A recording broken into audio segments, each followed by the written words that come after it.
keeping with foundation principles, 50% of all money raised is endowed, as we do in the foundation, but in a unique departure for grants, we have decided to give away 50% of all the money, and it's due to this recognition of this enormous need.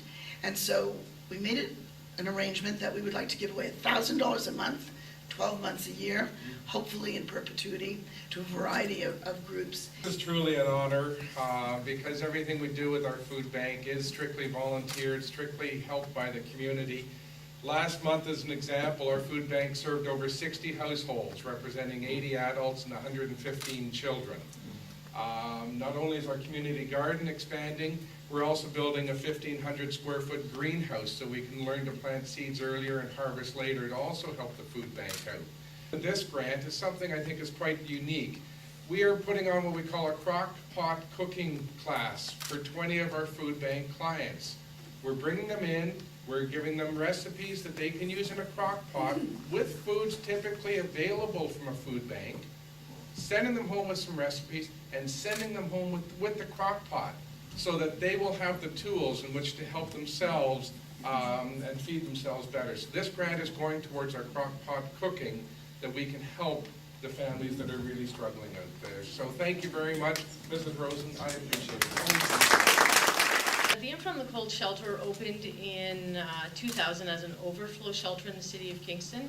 So it was only open 6 months a year, night, hence the In From the Cold. And we have grown, and so we are the largest shelter in the city of Kingston. And we're currently sleeping 21 people a night in our shelter. 24 is our capacity. We want people coming in off the street at night. So we do have very few rules, and essentially our rule is as long as your behavior doesn't impair the safety of staff or other people in the building, then we want you to come in, we want you to have a place to stay. So we're hoping to be able to provide more housing readiness programs for our clients that are staying in the shelter. And in that, we also want to be able to provide a meal to them at that time, a bit of an enticing for them to come to the shelter, but also on how do you prepare healthy meals that are affordable for them when they move out, and just other things at the same time, getting them ready to move on to hopefully permanent housing at some point for them. So thank you so much. Will be a great benefit. There are no parameters to how these groups can use their money. They have needs that frequently they cannot get support for because they may be operational. And so it's been a joy to read what each of them have decided to do with it.